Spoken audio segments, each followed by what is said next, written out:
Okay, we call the Planning and Development Committee meeting to order and ask if any member of council has a declaration of pecuniary interest. They declare it now or at the appropriate time.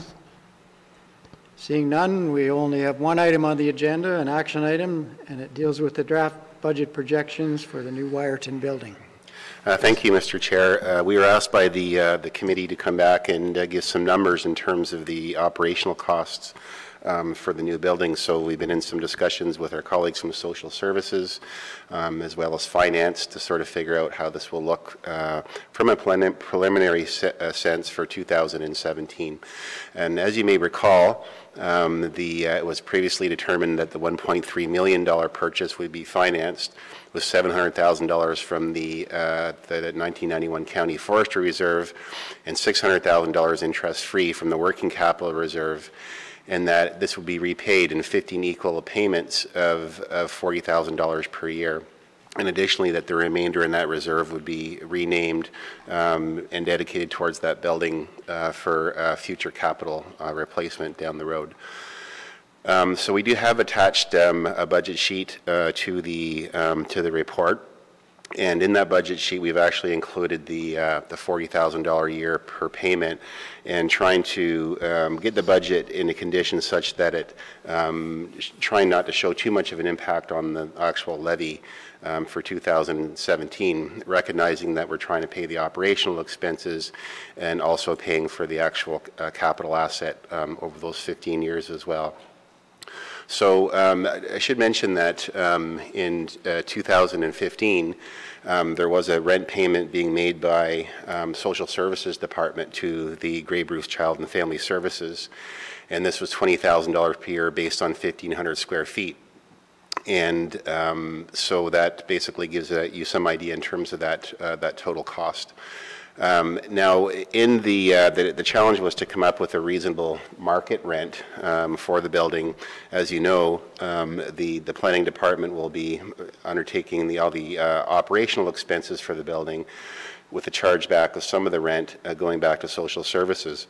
And we're trying to determine what a fair market rent would be for that building, also in recognition that there's a provincial subsidy that's applied to the rent as well. So in the market value appraisal that was undertaken for the building, they used 3 different methodologies. And one of them looked at this idea: if you were to build a building such as that and try to recover your capital in a reasonable amount of time, what would it rent for net? And so in the actual appraisal, it was showing as $20 net, so not including expenses and so on and so forth, as a rental fee. So in order to bring down the impact on the levy closer to what, to just over $11,000, if we charge out a fee of $20 per square foot based on the 1,500 square feet to social services, and that's all in, including all supplies, landscaping, cleaning, paper products, and so on and so forth, it would show an impact over last year's levy of $11,000, and that's with the provincial subsidy not applied, which will be going back to the social services department. So although the draft projections that are attached shows a slight increase over the levy from last year, it's fair to consider that we are purchasing a $1.3 million asset, which will increase in value over time. And this was not accounted for in the previous projections, either from the planning department nor social services.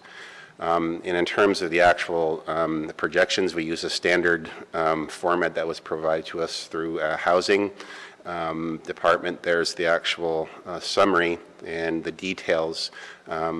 We've been working with a number of different contractors in the area to sort of, we're in the process of getting contracts signed up for maintenance and cleaning and so on.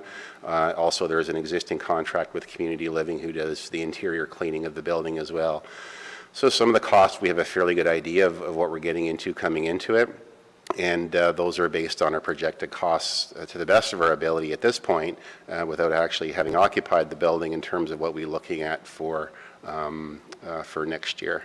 And so the totals, there's the detail sheet, and those details feed into the total, which is the summary sheet. And I'll pull that up. And you can see I've done 2 different comparisons on the baseline rent. One is the existing rent from social services, and one showing the increase to the $20 per square foot. So under the existing lease conditions that Social Services has with Child and Family Services, that would show an impact to the levy in 2017 at $21,000, but if it's increased to reflect more closely market rent, it would show an impact to the levy of $11,000, but again, also included in this table is the repayment of the $40,000 towards the loan for the building. Okay, thank you, Chris. This brought forward for information. Are there any questions? None at this time. Our next meeting is June the 23rd, and I'll need a motion for adjournment. Mike, seconded by Robert. All in favor? Meeting is adjourned.